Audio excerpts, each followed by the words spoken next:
What up? What up? Me. Saturday Night Live in the Earlverse. A shout out to the Nimeth brothers,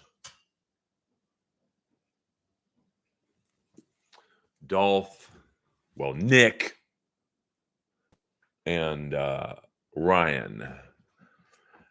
Yeah, leave the Notre Dame game on, baby. I've got the Hawaii UCLA game on right now. 13-10 Hawaii, but UCLA's coming back a little bit. I remember when this game was a real gimme for the Bruins or the Trojans, but college football is weird now. Not quite as many blowouts as there used to be. Although I think Alabama's winning like 65-0 right now. So, and even Lois don't like that shit. Although I will say I do play NCAA College Football 25, and I do like the realism of that. Like my team is USC, so like in the new season I'm playing, I've won the first 2 games by an average score of 60 points. And then I can't beat the good teams like Oregon. I'm in the Big Ten, baby. Good evening, Earl. T-Gun in the house. Lois is fired up right now. So I got a spot tonight at the Comedy Store. If you're a local yokel, rest in peace, Sid Vicious. And rest in peace to the Gaudreau brothers. What an awful story that is. For those of you not liking hockey or whatnot, Johnny Gaudreau, Johnny Hockey, and his brother were riding their bicycles in New Jersey, and a drunk driver killed them both. And they were groomsmen, or they were supposed to be groomsmen, the next day at their sister's wedding. So, and Matthew Gaudreau, let's not forget, he did have a brother named Matthew. His wife is 4 months pregnant. So, but I was just reading on the drunk driver that in Jersey, it's only like 10 years he could get. Like, holy fuck, man. And they say he'll get 5. Like, that can't be right. If someone's in law enforcement, please tell me that's not right. And what's even worse is they did the guy, they show the hearing of the dude. I think his name's Higgins. I almost don't even want to say his last name. And the guy literally says this here. He just fucking killed 2 people, DUI. And the judge says your hearing will be Thursday because of the holiday and whatnot. And the guy literally lets out a sigh and go, "You mean I'll be here till Thursday?" Like, what the fuck?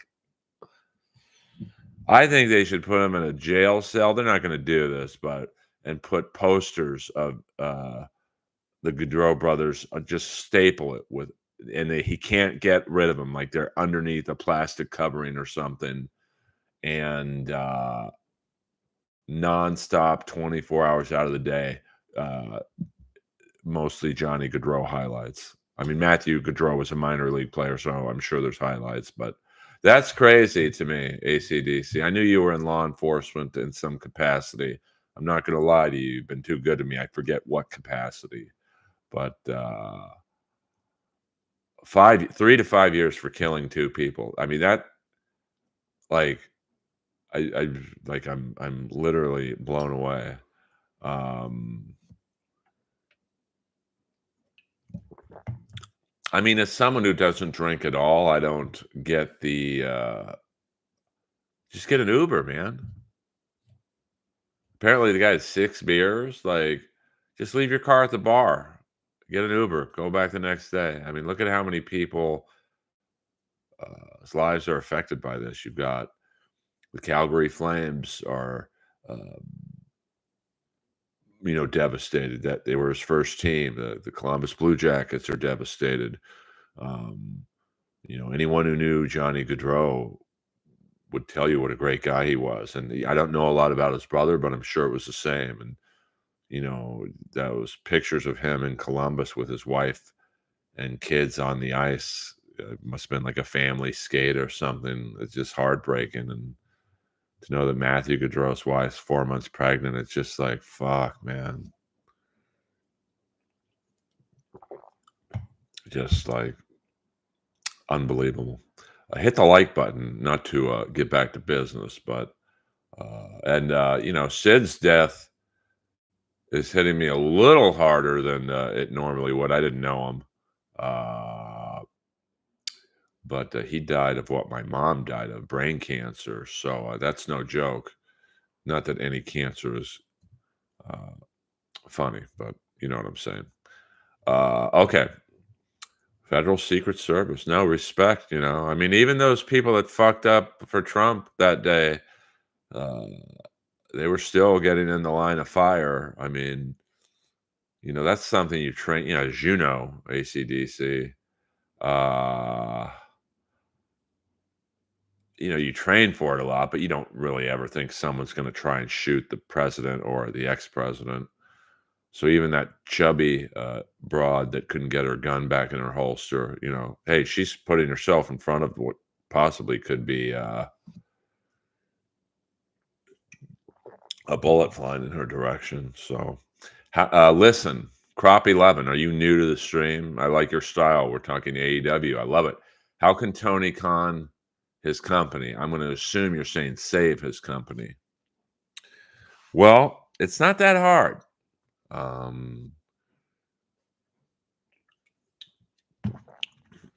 To save AEW. I mean, they got some problems. I mean, their live attendance is brutal. I was at the Bakersfield show, and it's no joke.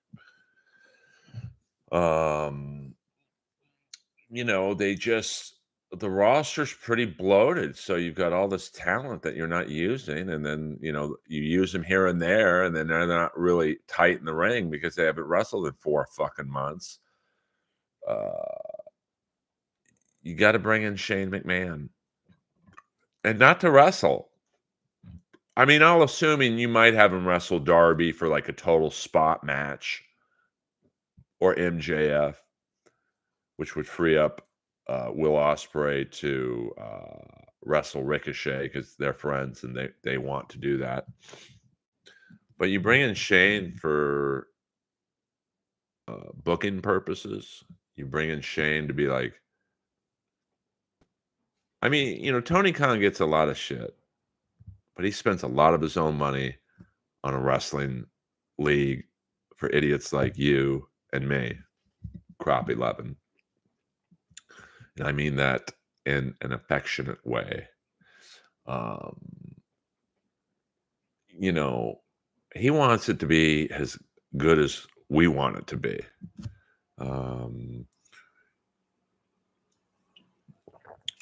I would have Shane McMahon in the creative side.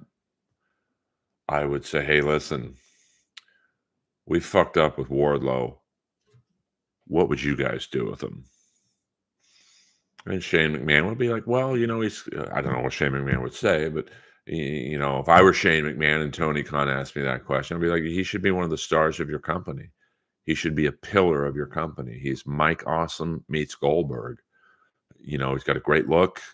He's good in the ring. Like, even his promos aren't the worst.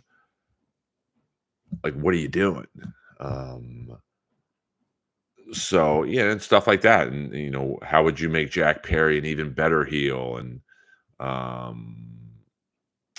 did you work with her, ACDC? I see it says message retracted, but what up, Staggy? But I mean, even her, who that clip of her like fumbling around with her gun, she don't know if bullets are coming. I get being nervous. Is my point. Now, yes, you sign up for the deal as you did, and you know that it's your job to basically, if there's a shooter in the room, you have to step in front of the president. Um, I mean, that other girl seemed like a boss bitch. She was like shielding Trump and like basically used her back as a shield. Just a fuck up. It seems like the local cops and didn't have great communication with the Secret Service. And no, I don't think he should go. We can go back and forth. AEW rely on TV for their money, the old pay per view model, and that's their problem. They should somehow go digital. Well, their problem. I'm not saying I disagree with you, Boulder Johnny, but the problem is they do a lot of these fucking like one-off super matches, which are great. Like it's cool to see Okada face this person or that person, but uh, the follow-up is the problem. And so like the devil storyline, you build it up, you build a lot of intrigue, a lot of suspense, and then you do the big reveal, and then there really wasn't a lot of follow-up. I mean, so you literally spent 6 fucking months on this storyline, and you do the big reveal, and it's just kinda bland. And, Wardlow was in the group and, the Kingdom. By the way, I will be wearing my Kingdom shirt tonight at the Comedy Store. Thank you very much. And I will have a celebrity in the house coming to see Earl. I've become friends with Frankie Loyal from the Mayans. So I got to come up with a Mayans joke for Frankie. So they've got to Shane McMahon. I would be like, what would you like? Obviously, the devil storyline's been butchered, so you can't really go back to it. But you know, if I were in the creative room and you're having your first meeting with Shane McMahon, I show them the whole devil storyline from the first attack to the reveal and go, how would you guys have done it? And then you take that knowledge and you use it on the next big storyline. What would you guys do with Jack Perry? You show him the ridiculousness of the Tarzan boy character, and now he's a pretty believable heel. How would you guys do it? I mean, it's not that hard, but the problem with AEW has always been their follow through. They do good pay per views. I mean, I thought All in London was maybe their best pay per view ever. Um, from the standpoint of the pacing, it a lot of AEW pay per views. I'm fucking tired. I literally got to take a nap. I get so tired because it's 5-6 hours or whatever it is, and I don't mean to change the subject, but I thought somebody might be interested in talking about solving the world's problems on a internet stream. Come on, me, get out of town. Uh, what problems are you speaking about? We can do that. I live in California. You want to talk problems? I'm overtaxed. Crime's out of control. Homelessness is out of control. I'm down to talk about life as well as wrestling.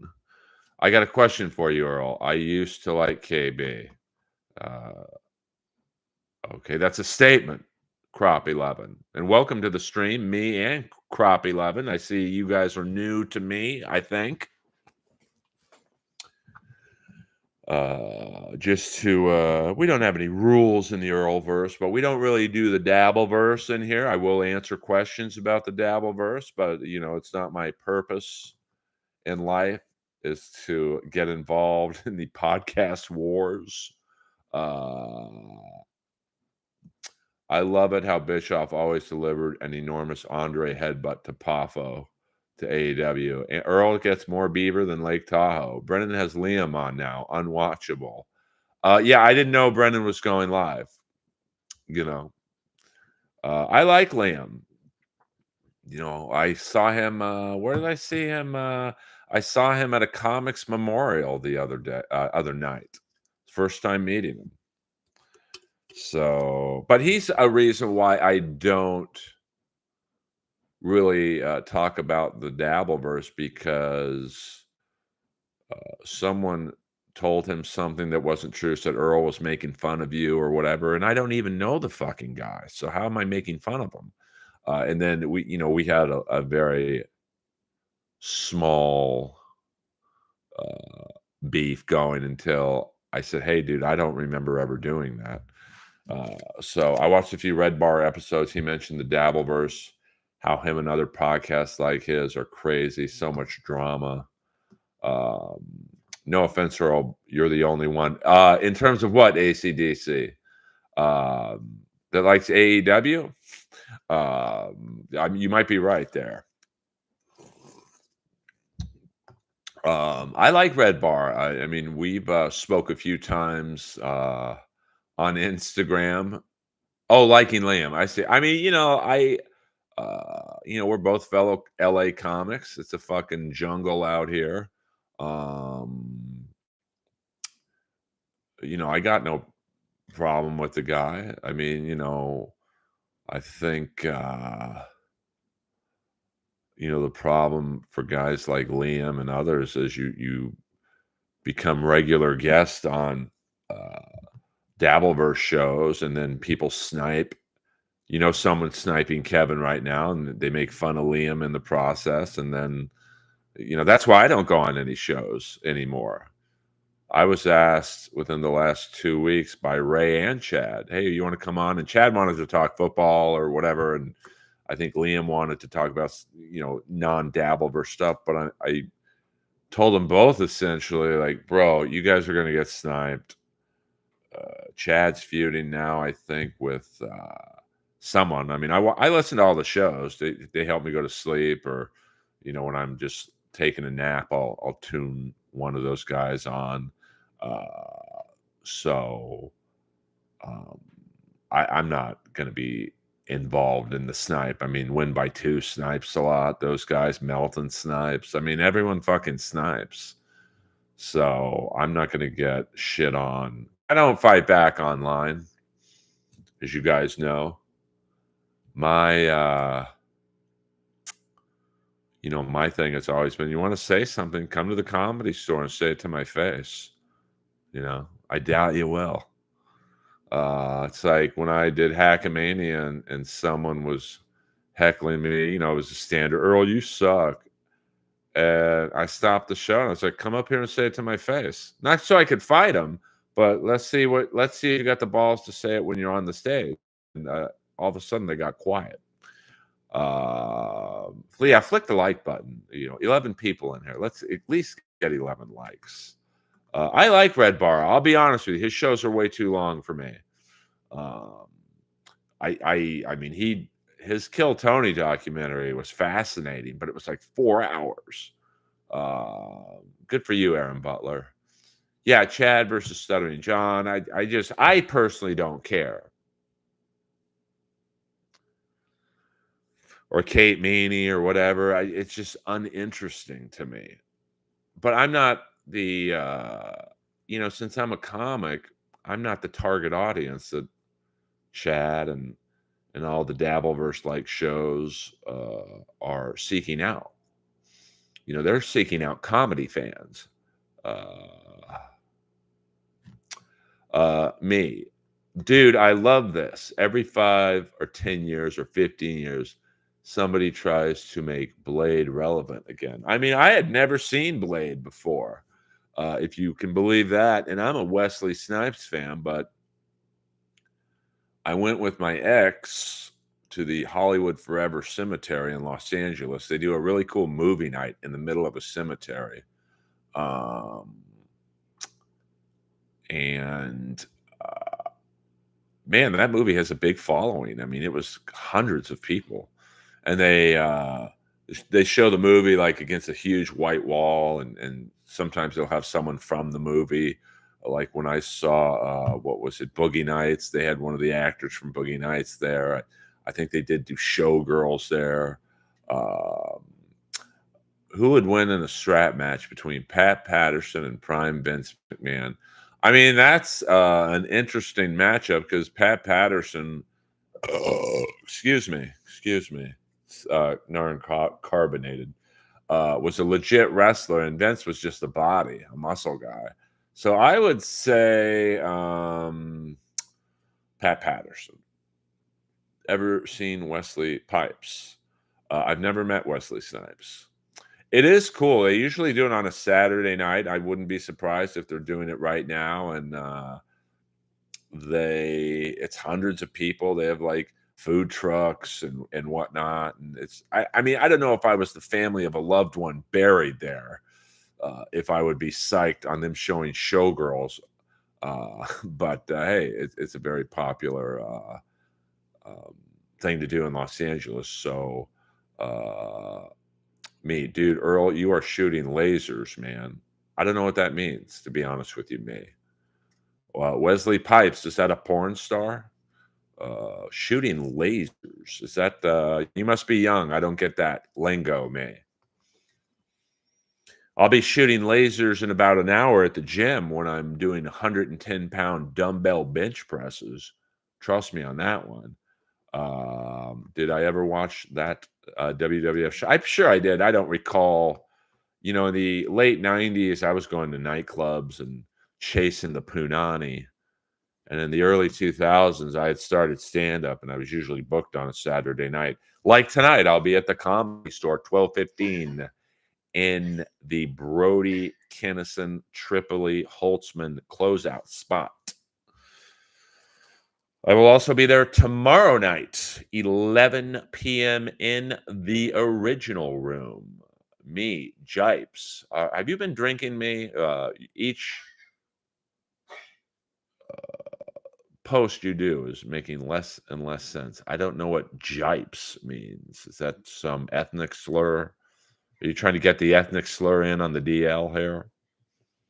It's the one thing we don't tolerate here. Push and believe. Yes, Brody State. I did not go to the softball game uh, 2 weeks ago that they had in honor of Brody because I saw the rosters for both teams and like three-quarters of the people never even fucking met Brody. It's like, let the guy die, man. Jesus Christ.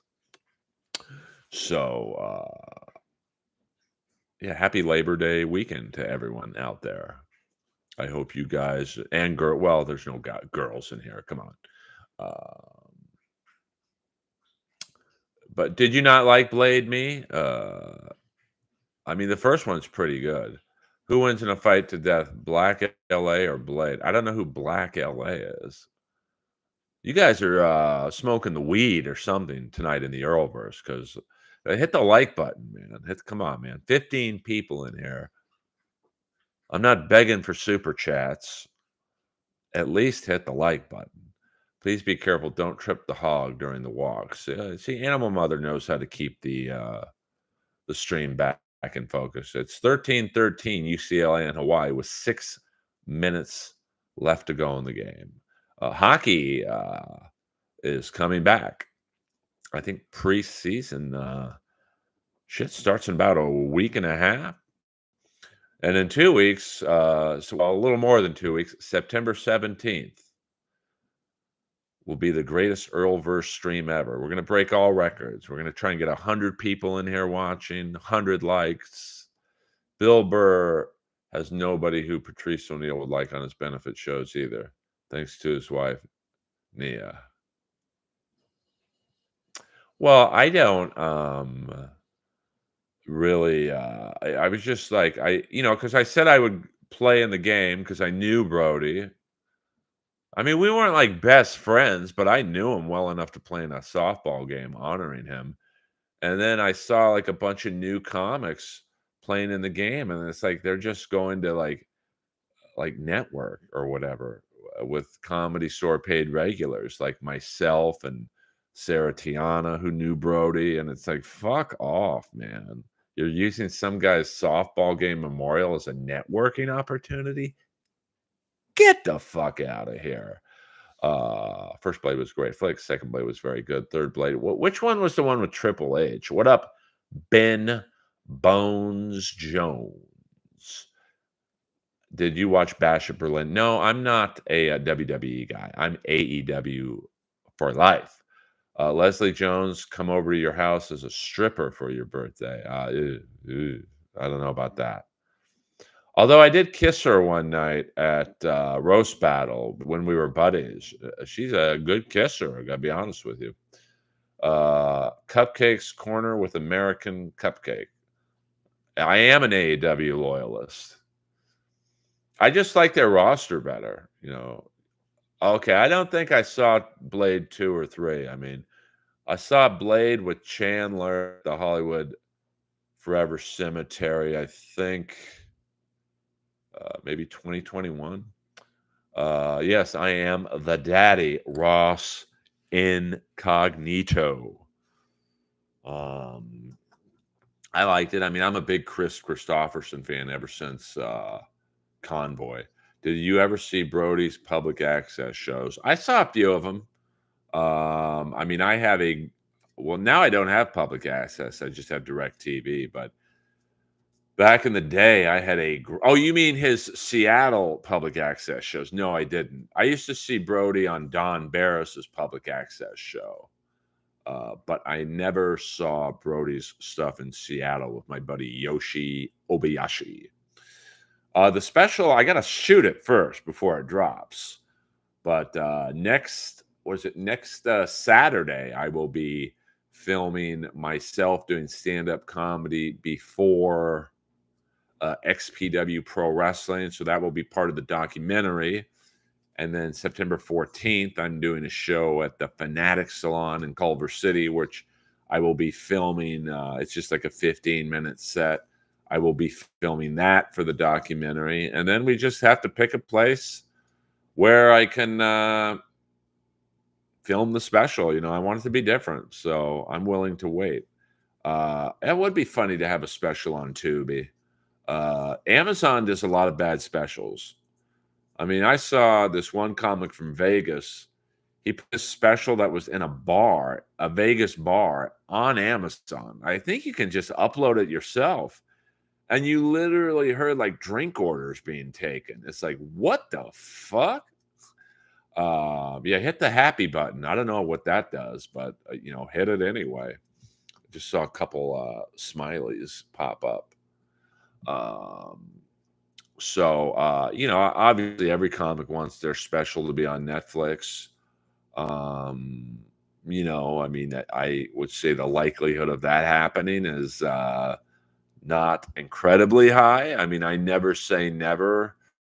Um, but you know, more than likely YouTube, and it'll be under the uh, premise of I think Radiohead did this. They put out some album on I think it was YouTube, and they're like, "Hey, pay what you want. You can listen to it for free. You can donate $100, you know, whatever." Um, so you know, that way, you know, you can make a little bit of money. You know, people can. You know, obviously, I'm not doing the special because I think it's going to make me millions of dollars, but you know, if you could get a few 100,000 people watching it and say three to let's say 1,000 people donate money, you know, it would help. Or not, I shouldn't say donate, but you know, 1,000 people pay to see the special. You know, that would help probably offset the cost of the special. I mean, it's not cheap to do a special.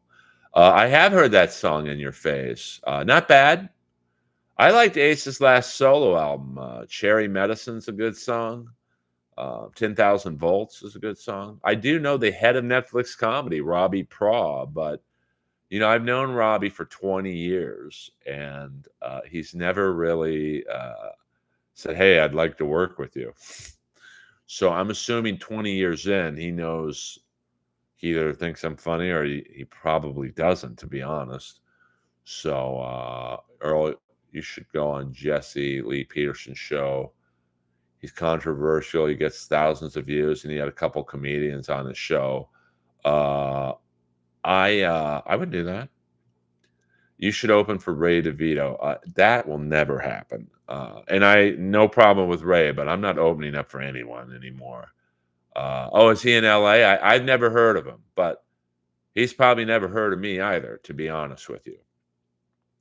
So, you know, I've been trying a roundabout way to get on William Zoom. Um, I've been trying to get on Gutfeld because I think I would do really well on that show. But so far they have not returned my messages. Um, he was at Hackamania in Vegas. I don't recall meeting him. Maybe I did. Um, I met a lot of people there. I was like, "Hey, what's up? Ray is in Buffalo." Well, now my Saturday night can be complete now that I know where Ray is. Do you got a hot 15? I would hope after 25 years, I would have more than 15 minutes. I would open up for Dice. 100% I would open up for Dice. He's really the guy who made me want to be a stand up. I don't know DePaulo. You would replace, I mean, I don't find Gutfeld very funny, but I like how he's in on the joke. Like he knows he bombs a lot and he like embraces it. Um, he's not very memorable. Get Florentine to get you on Gutfeld. Is it Gutfeld or Gutfeld? I probably should know that before I try and get on the show. But I don't think that would make me famous or anything. I mean, it would be like, it's a nice TV credit. I mean, a lot of people watch Fox News. And I think because my cousin's RFK Jr., that there's a synergy there of a couple jokes that I could be like, I couldn't even get on his fucking comedy show. I'm not voting for him. Jesus, this kid, offensive lineman for Hawaii, 6'8", 310 pounds. That's about what Sid Vicious was. He's hurt right now. Is Hawaii 2 hours behind LA? It looks very early in Hawaii. Still 13-13 for you college football freaks. So yeah, I mean, I know a lot of people who are on Gutfeld. Jamie Lissau, who's Rob Schneider's regular opener, he basically took over my gig. Adam Hunter, he's always on Gutfeld.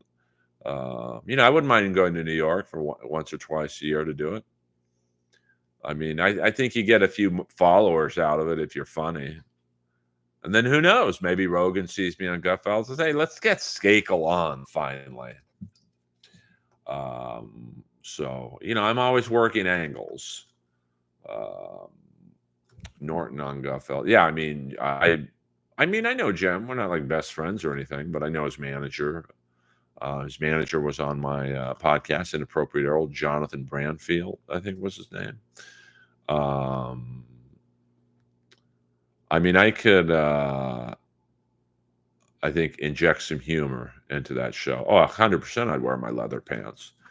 I'd wear my leather pants, a rat shirt, and if it's cold, a nice jacket. I think I would. The Roast Battle Kang. Oh, thank you very much. Roast Battle is near and dear to me in many ways. I had a pretty hot girl message me the other night. Hey, I really like you. I'm always curious when I get a message like that. Well, I see you're from out of town. What do you know me from? Comedy Store? And they're like, no, I've never been to LA. I saw you on Roast Battle. So there you go. Who knows? I might get laid because of Roast Battle. So there you go. What up, Grimace and Pain? We're just doing a nice, tight hour stream in the Earlverse.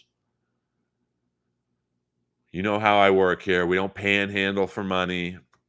We don't talk about Stuttering John or CP allegations.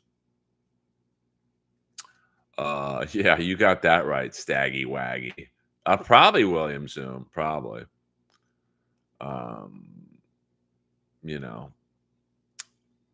I've Roast Battle is well, you guys know how I feel about that show. So I don't want to bore you guys with that shit, but um, I'd rather Hawaii's going for it, man. They're throwing every play, they're like throwing the 20, 30-yard bombs. So I would say Jeff would be a Pontius Pilate, and I'd be Jesus. I mean, we're both Jews. So there you go. But I've been doing a lot of loop. A lot of people ask me, "Oh, why don't you do the road more?" No, I'm good, DJ. I'm no more Dabbleverse podcasts for me. I'm just, I'm not gonna have these podcasters snipe me and then talk shit about me. Jew for Jesus, yes. Um, it would be coolness to see you on Bobby Fran. Oh, I don't know what that is. I don't know a lot of. I don't listen to podcasts, and I'm not sure who has the happening ones. I mean, I know Theo had just had Trump on, and obviously Joe and Santino's podcast, but I don't really keep up with the mainstream podcasts. Earl, you don't use your control of the media to bring back I'm Dying up here. That is was such a interesting show to be a part of. It really was. Um, the ratings just weren't good. Um, and although they brought in some darker writers for the second season, like my friend Brendan Lynch, um, who's in this incredibly dark comic. I thought season 2 was better. The ratings were even worse. And it wasn't a very happy set. Like a lot of the actors were hoping it would get canceled. I mean, I know of more than a few who thought after season 1, they were all like, well, it was nice working with you, Earl. And then I think because of Jim Carrey's involvement and really just name only, um, he has enough clout to get it to a season 2. And I thought season 2 was great. But I was talking about it the other night, with someone, and they were like, "Yeah, the marketing was confusing," and it kind of was because you had like the billboard. If you remember the billboard, it was just a white background with a microphone and a comic, like on the floor, like with the cord strangled around them. And it was just like, what the fuck is like, what is that supposed to like? Is this a comedy? Is it a drama? Is it a documentary or whatever? Um, and most of my friends, as you guys have known, you long time listeners, they were like, it's not that funny. And it's like, well, it's not a sitcom. Stand-up comedy is it's like uh, really is on par with pro wrestling in terms of tragedy and death and suicide and drugs and booze and all that stuff. It's really just a very unhappy world. So it's not supposed to be yuck time. Um, and I mean, season 1, I think we followed what's the David Lynch thing?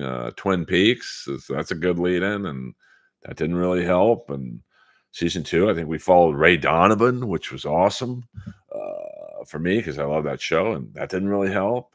Um, and probably one of the proudest things of my life, and it's kind of roast battle related. So at the season 1 premiere, it's at the Directors Guild in Hollywood, which is a big deal to have something premiere there. And it's all industry, it's all comics, it's all casting directors.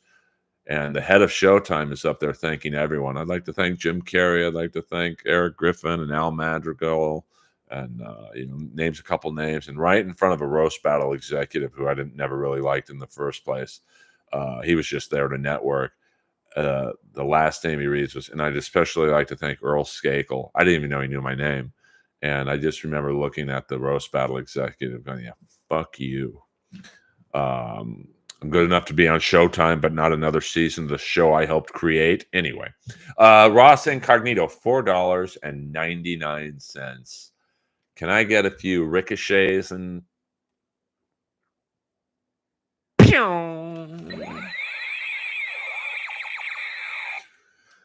well, they're kind of the same thing. I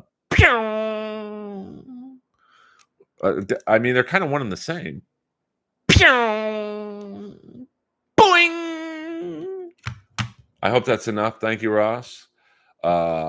Ray Donovan was great. There were so many rivals starting too. Comedy can either feel like riding a limousine or public transportation. You got that right, bro. Like that is a great way to hold on. I'm getting a text from the Comedy Store.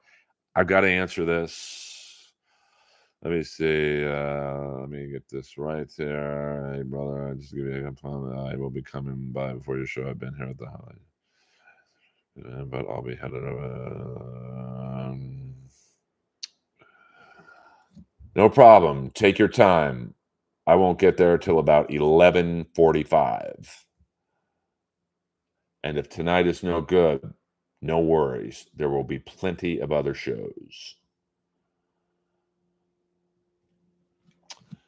Um, well, I think I've told this story before, and it's somewhat relevant today because he is one of the creators of Tulsa King with Stallone, Dave Flabat, who was one of the main producers slash writers for I'm Dying Up Here.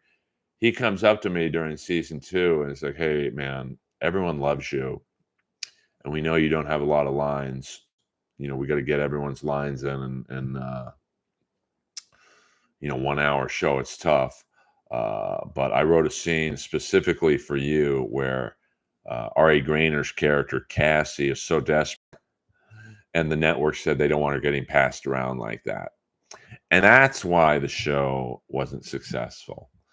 Not because that scene was taken out, but because of my involvement. But that's how women were treated in the 70s comedy scene. So that is a very um, realistic scene.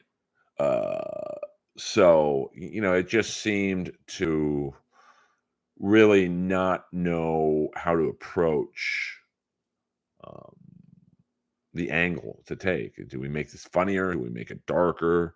I mean, Melissa Leo is an Oscar-winning actress, so like she's got the chops. And I've said this before, but here I am in the corner of the room, literally sitting next to the head of Showtime. I mean, there's no one above this guy, and I'm trying to remember my fucking one line I have at the end of the episode. Hey, well, we're still getting our free gruel, right?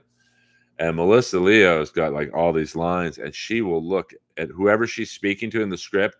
She's already memorized the script. So she's looking at the person saying the lines. I mean, it was like watching a acting masterclass. Uh, but she didn't seem to be that happy on the set. I mean, she had a couple blow ups that, I think I don't know if they would have brought it back for season 3, but I don't think a lot of people enjoyed her.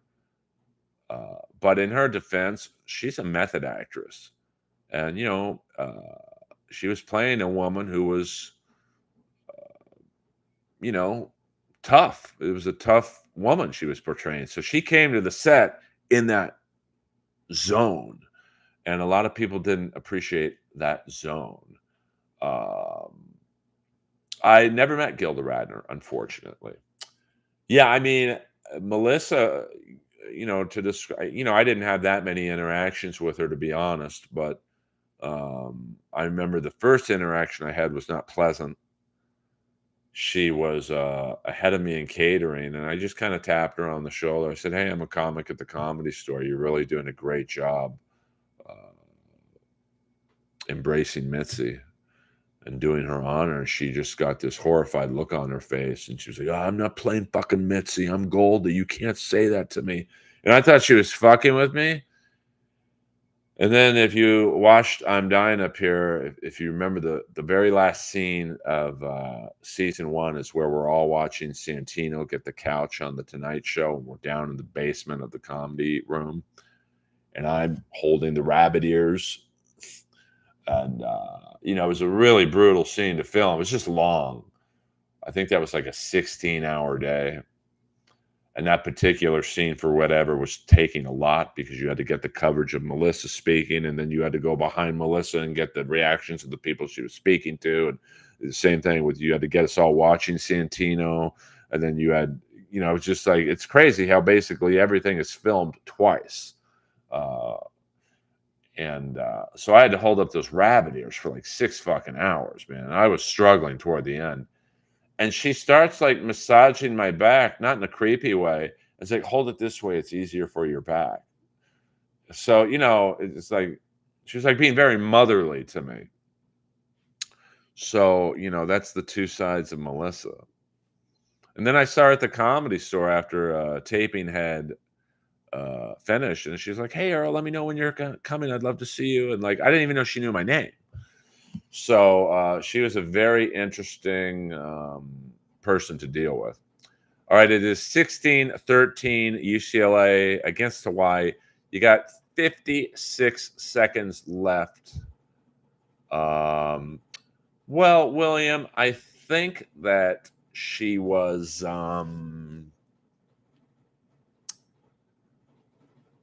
literally the definition of a method actress.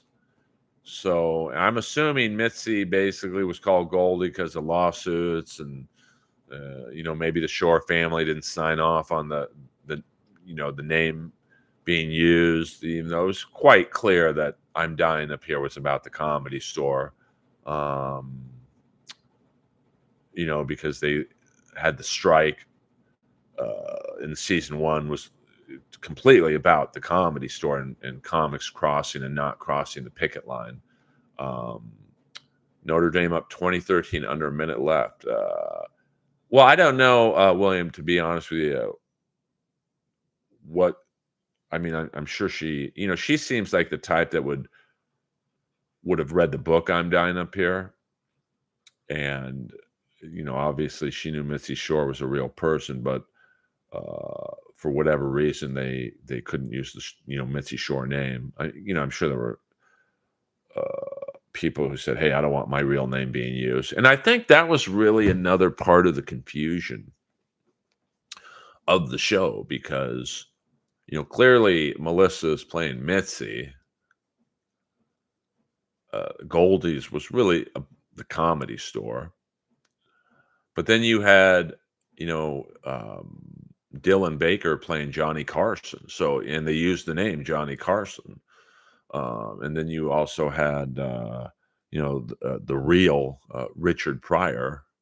At the end of season two.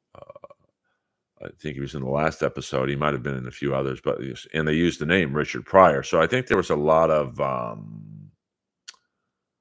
confusion about, well, who's Santino playing? Like, is Santino playing a young David Letterman, or is he playing a young Bill Hicks? And is Al Madrigal Freddie Prinze Jr.? Is he just Al Madrigal? And I've even had people go, "Who were you playing?" I'm like, "I'm playing Al Sims, bitch." So um, yeah, Joey did know Mitzi very well. I mean, it's hard, Ross, to judge these college football games, when you see a team win by 60 fucking points. But, who were they playing? Akron? I mean, like, Akron's probably literally 2 levels below them. So they should beat them by 60 points. I never saw Jim Carrey on set, but I wasn't on set every day. I was pretty much in maybe I think I was in like 11 of the 20 episodes. So I was what you would call in the business a recurring character. Um, so he might have been on set the days I wasn't there, but I will say how nice Brad Garrett was. Now Brad Garrett would never remember this, but we had one scene together, and he was, um, it was really cold that night. We were at somebody's house in Burbank, and in between takes, we talked about the Vegas Golden Knights. And like he didn't know me at all. He's like, "Earl, anytime you want to come to Vegas, I got seats on the glass. Come as my guest."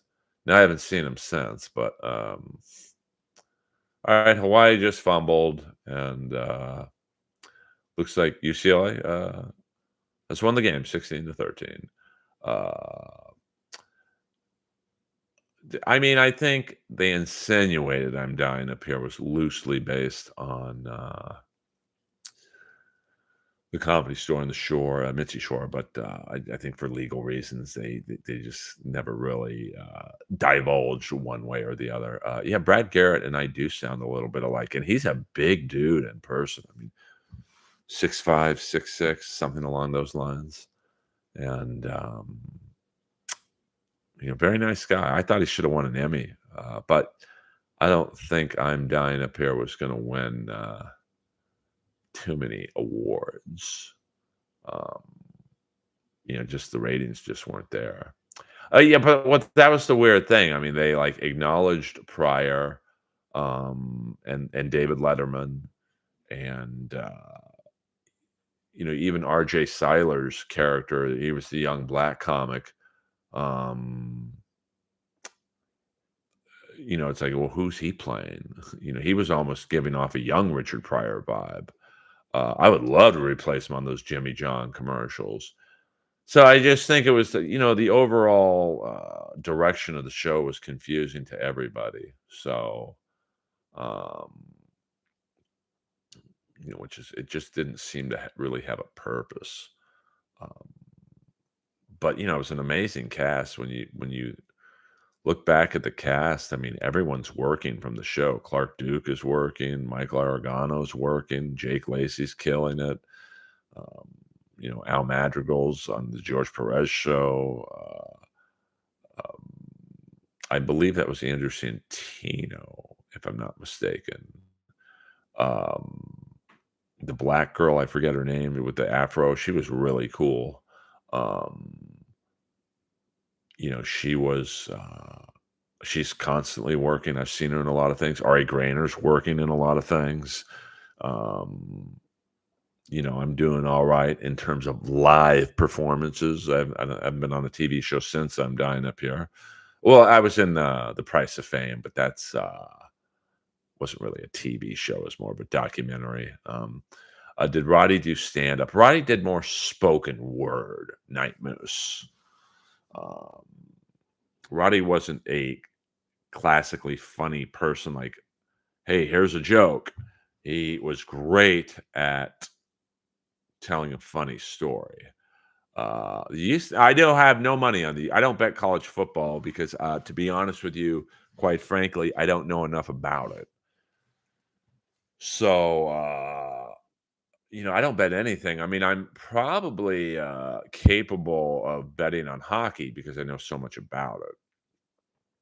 And hockey is a sport that you can really make money on if you know a lot about it because um the hockey games usually play out as they should. So if you got a game, say, Edmonton and Seattle, I would say take the over most games. Now there'll be the weird game where, one of the goalies pitches a shutout, but what about Danny DeVito, Earl? Could you replace him on the Jersey Mike subs billboard? Fuck yeah, I could. Dangerfield's Club, I think, was in New York somewhere. I never played it. I think it's shut down recently. So, um, I yeah, Big E21. That's Johnny. We covered that earlier in the stream. Johnny and Matthew Gaudreau, two hockey players died. Um, I did not know that ACDC. Um, I'm a big George Lucas ball washer, I guess, to coin a dabble verse phrase. Uh, I mean, in terms of Van Halen, that's a tough one.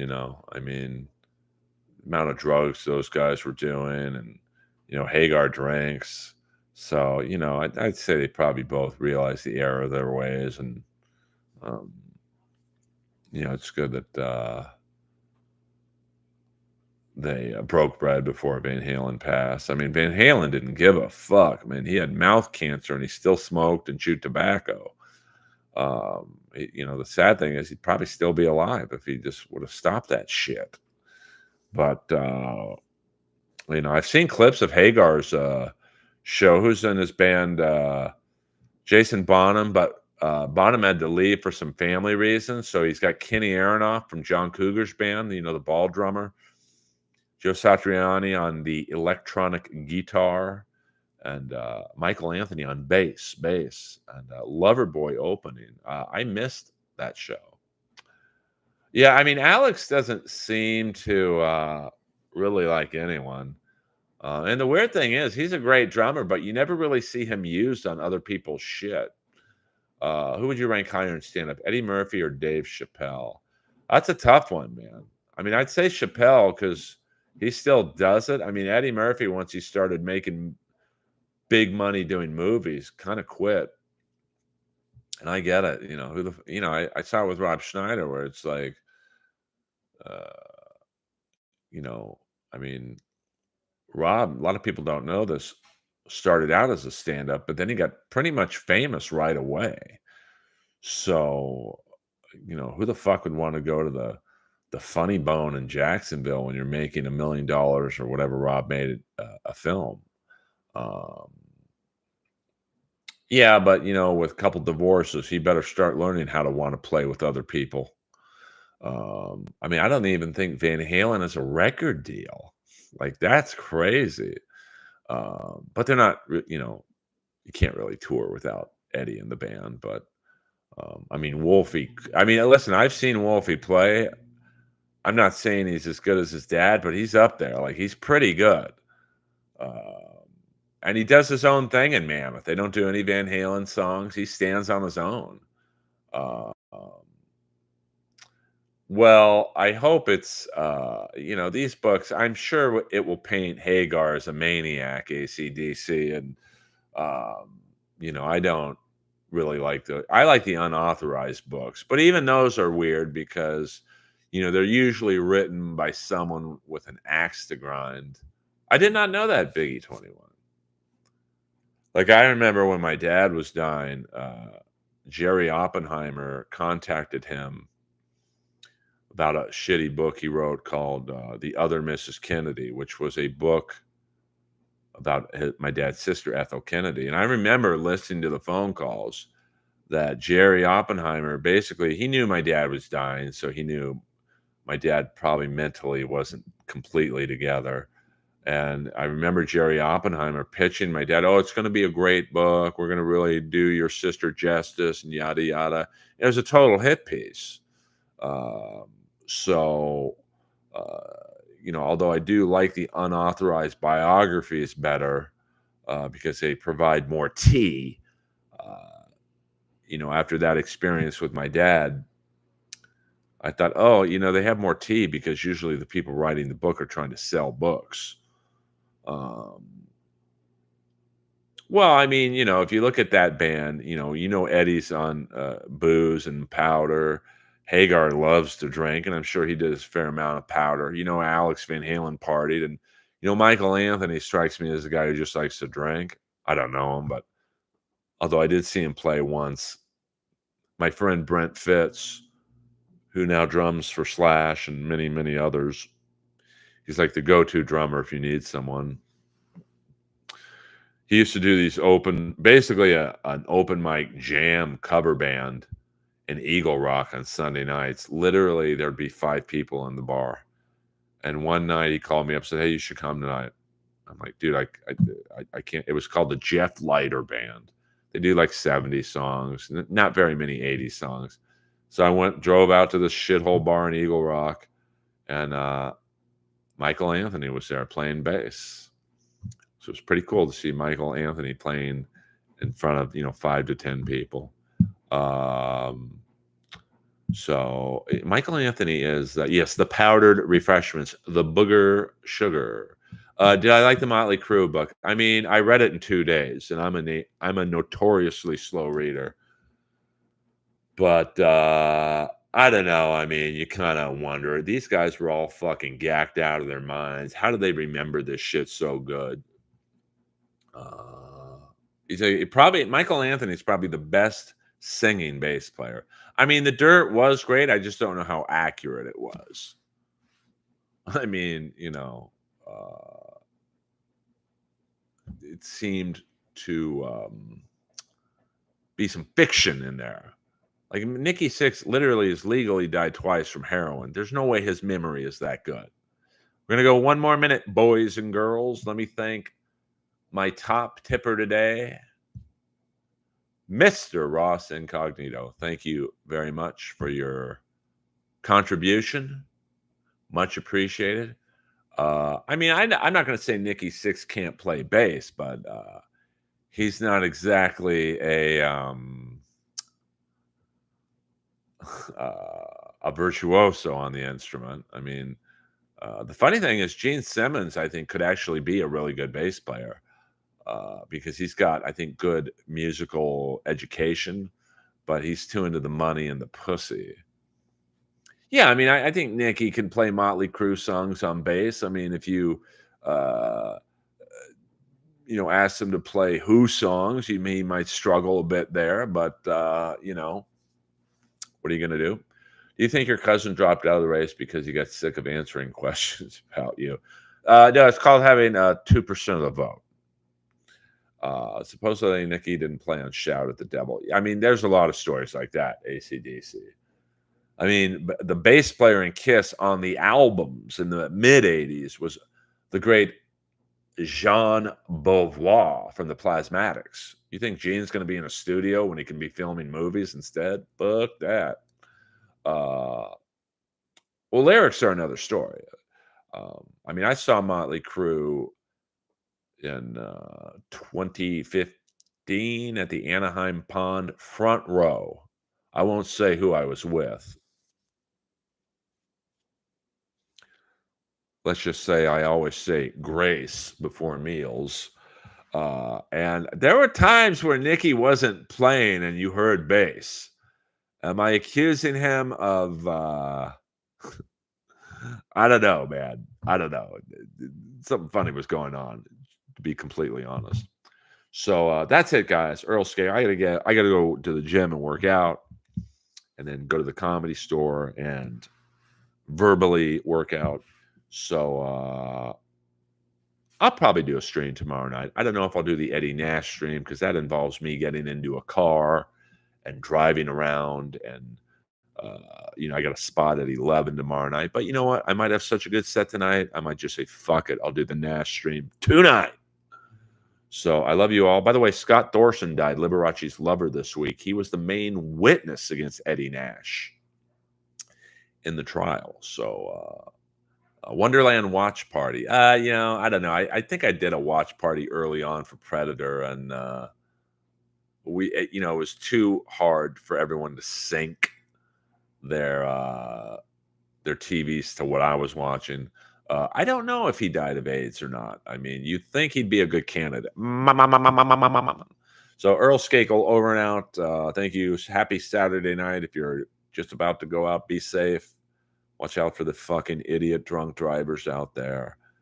And I'll see you tomorrow night in the Earlverse.